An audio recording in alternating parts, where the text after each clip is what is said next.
नमस्कार, म कृष्ण प्रसाद कोइराला अमरसिंह माध्यमिक विद्यालय व्यवस्थापन समितिको अध्यक्ष।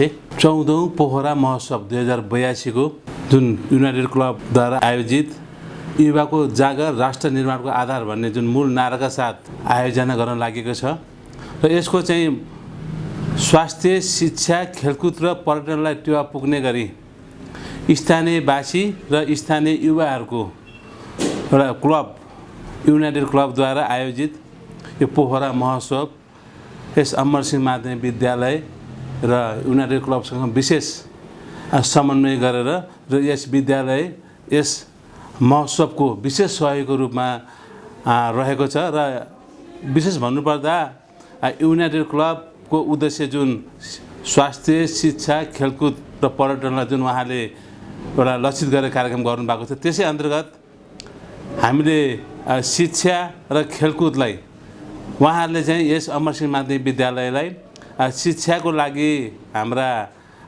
कक्षा कोठाहरू आइसिटी युक्त बनाउने गरी उहाँले जुन एउटा प्रतिबद्धता गर्नुभएको छ। त्यसै गरी खेलकुदलाई पनि जुन अहिले यहाँ महोत्सव गरिराख्नु भएको छ त्यसलाई पनि महोत्सव सकेपछि त्यो ग्राउन्डलाई उहाँले चाहिँ व्यवस्थित गरेर केही सुधार ग्राउन्डलाई पनि सुधार गर्ने जुन हाम्रो यो खेलकुद बच्चाहरूको विद्यार्थीहरूको खेलकुद ग्राउन्ड हो त्यसलाई सुधार गर्ने उहाँको लक्ष्य छ। त्यस्तै गरी यसमा हामीले अमरसिंह माध्यमिक विद्यालयले पनि यो विद्यालय स्तरीय एउटा नृत्य प्रतियोगिता उहाँले जुन राख्नुभएको छ यो छात्र विद्यालयहरूको अनुसार र त्यसै गरी यस वर्ष साइन्स एजुकेसन एक्जिबिसन पनि उहाँले राख्नुभएको छ। विद्यार्थीहरूलाई चाहिँ छात्रहरूलाई चाहिँ टेवा पुग्ने गरी उहाँले यस्तो कार्यक्रम गर्नुभएको छ।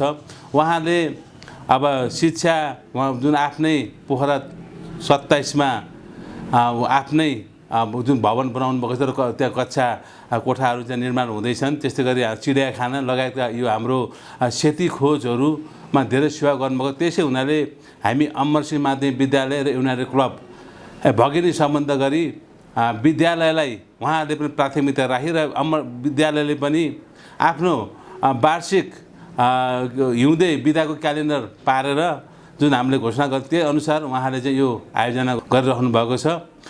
यसरी नै हामीले विद्यालय पनि असर नगर्ने र कुनै पनि पठन पाठनलाई पनि सहयोग हुने गरी यो कार्यक्रम राखिएको छ। यसको लागि मैले पुनः हाम्रो युनाइटेड क्लब परिवार सम्पूर्ण संस्थापकदेखि वर्तमान अध्यक्षज्यू लगायत सम्पूर्ण पदाधिकारी आजीवन सदस्यज्यूहरूलाई हार्दिक ज्ञापन गर्दै अन्तमा 14औं संस्करण आजसम्म यहाँसम्म आइपुगेको छ। अहिलेसम्म भव्य र सभ्यताका साथ सम्पन्न गरिसक्नु भएको छ 13औं संस्करणसम्म। अब 14औं संस्करण पनि भव्य र सभ्यताका साथ सम्पन्न होस् भन्दै मेरो शुभकामना व्यक्त गर्छु। जय अमरसिंह, जय युनाइटेड क्लब।